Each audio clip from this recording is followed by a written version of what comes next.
Unfortunately, the people of the organizers should be bearing greatest responsibility.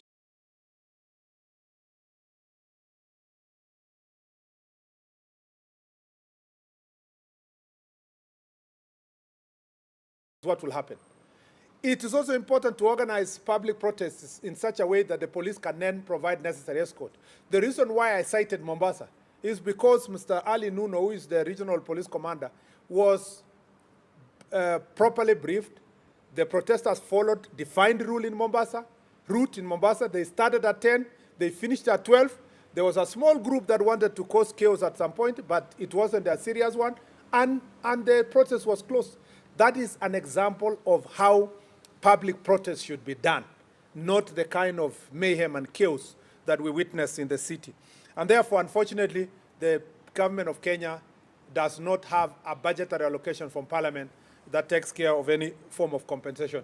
That does not mean that the government of Kenya is not feeling the pain of the businesses. When I went to OTC today at the bus station, and all of us as a team when we went there, you saw, I met a lady who lost her husband 7 months ago, and she has loans. And she has, this business she's running was worth about, the capital required is about 200,000. Now, as a government, you will say, yes, we have no budget to do so. But all of us as well-wishers, other business people, even from government, even as leaders, to see the most vulnerable ones, what can you do to help them in such a difficult situation? I have also been asked by Daniel that there are people who do not trust the justice system. Unfortunately, this is our country. And that's why when we tell all the protesters that let's make protests peaceful, let's protect our nation, there is no other country. The same people who will say today, we don't trust our justice system, are the same people whom when we say we want to regulate protests, they will say, no, you cannot regulate our right. It's important that protests are regulated. And also important for us to trust our institutions. The DCI and the police here have done a fantastic job to unearth so many cases in the country. We have the capacity and the human resource to make sure that we investigate and arrest people. And that's why I'm saying we will arrest. We have arrested already some who were arrested yesterday. Some will be arrested today. Some will be arrested over the weekend.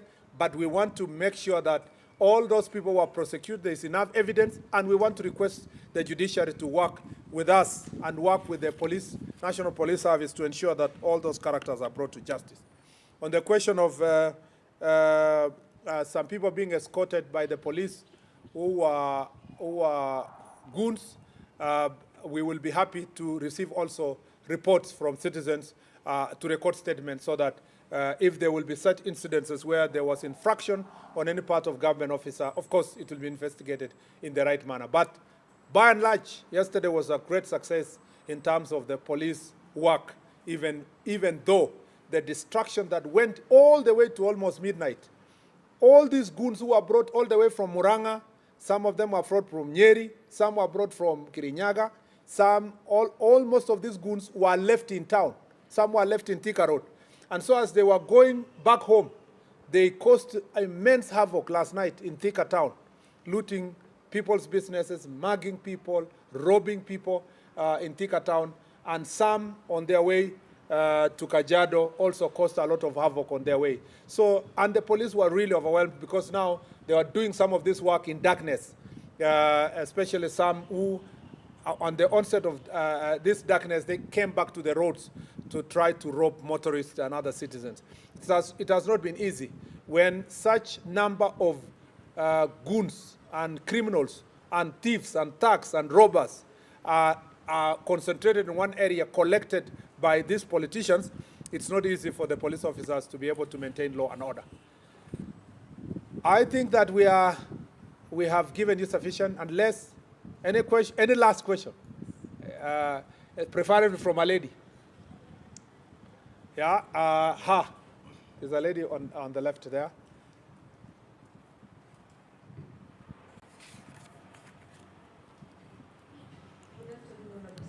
Good afternoon. My question would be from the Communications Authority about media houses broadcasting live protests. That was followed by a High Court order from Judge Chacha Mwita, who said that is unconstitutional per se. So what is your take about the live broadcast of protests and that directive by CA and that coming from the courts? Last one. Let me give the gentleman. He was really struggling to catch my eye.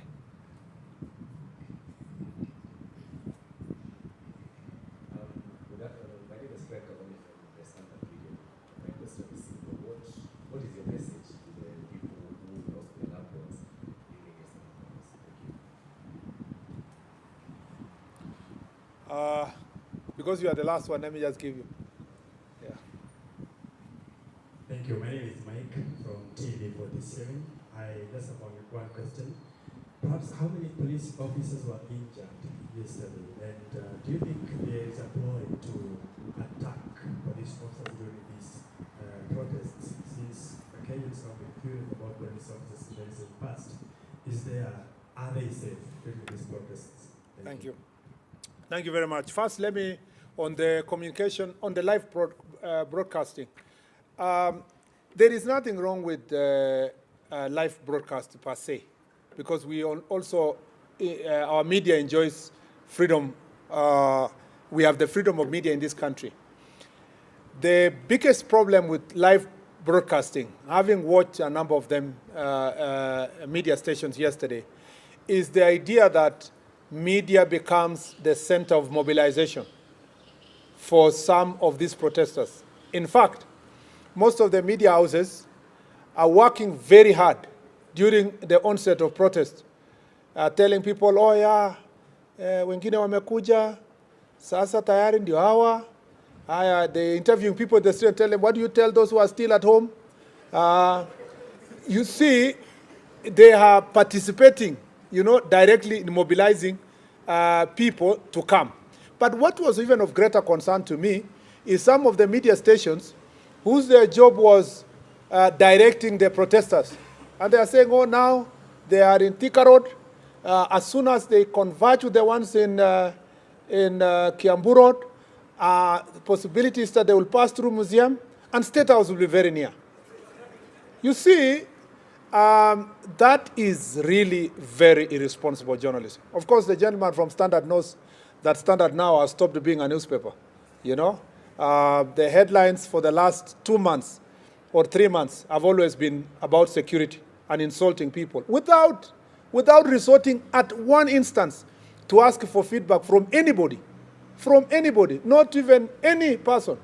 Now they have these interesting headlines that pass judgment on the Inspector General of Police, the Minister, the President. Of course, the President lives on their headline.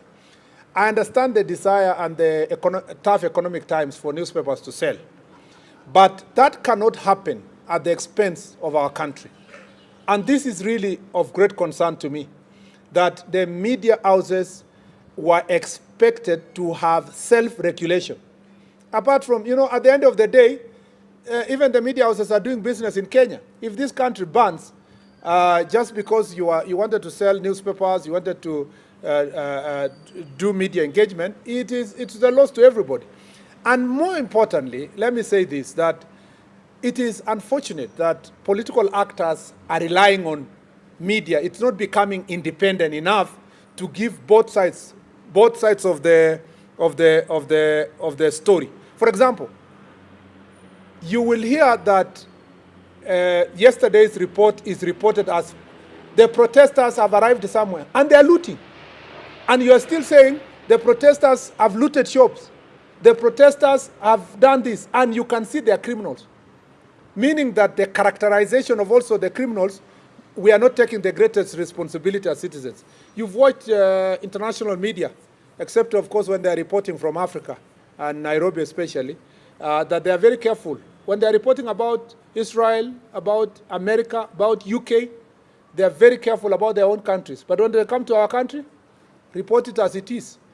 And some of the reporters are so happy, they think they have achieved because they are being, cheered in Western countries. They think it's very nice to come and report about your country negatively. This is the issue. That is the question we should be asking ourselves.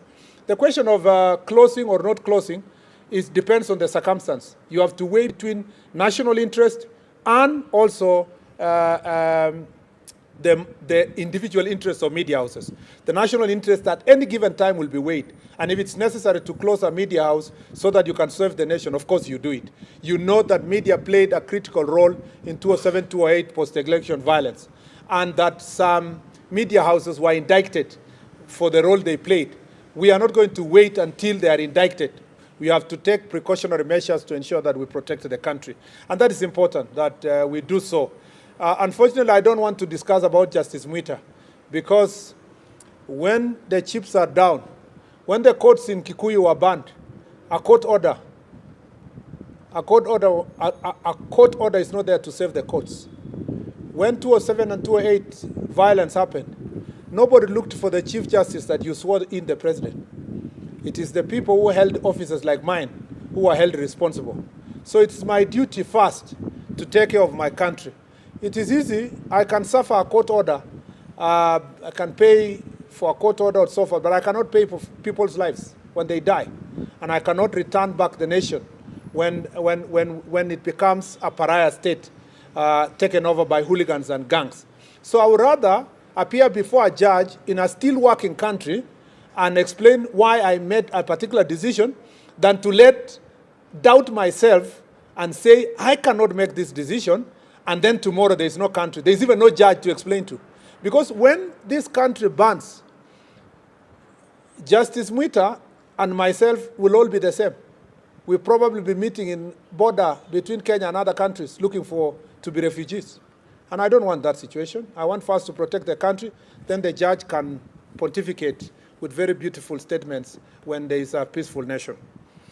The other issue is the question of how many police officers were injured. No, first of all, for people who lost their loved ones, let me say this. It does not matter. It does not matter the circumstance that anyone loses a relative.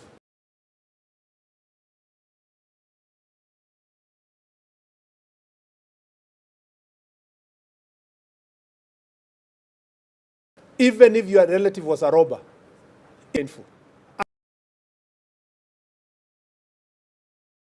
Families that lost their loved ones yesterday, if the investigation will show that some of them were trying to get into police armory, they wanted clearances to their families, and we want to say that we feel your pain. It's painful. Persons were innocent, to ensure that necessary investigations are done and justice is served in every situation. How many police officers were injured? There are 300 police officers who were injured, and about 100 civilians. So a total of 400 people were injured. And it is true that from yesterday's protest, there is a particular pattern, and again, in particular constituencies, where police stations are being targeted. And I suspect the banning of police stations was supposed to help the coup plotters make a statement that there is no country and that there is no authority. So that is why you see they want the guns and they want police uniform. And they want to show that the uniform is degraded so that there is no authority in the country. That is the entire mission of what happened yesterday. And therefore, as I said, we will take firm action to ensure that the nation is in safe hands. And I think with all those many remarks, unless IG, you just want to say one word? Yeah, just say one word, yeah. Thank you very much, Waziri. Maybe let me start by saying that I also join my Waziri in condoling with the families that lost their loved ones yesterday, during yesterday's fracas. And number two, I want to say that we appreciate our brave police officers who did a sterling job yesterday by ensuring our country remained secure. despite the many challenges that were there. I also want to wish them a quick recovery. There are over 300 police officers who are also injured, who got injuries yesterday, life-threatening injuries. I want to wish them well, and also state very, very clearly that we stand with them, we support them, and we appreciate the work that the men and women in uniform do. And finally, to the criminals who are involved in causing mayhem to our country, we are coming for you. And you must have your day in the court so that you can be able to answer to your criminal activities. Thank you very much. Thank you. Asanteni sana.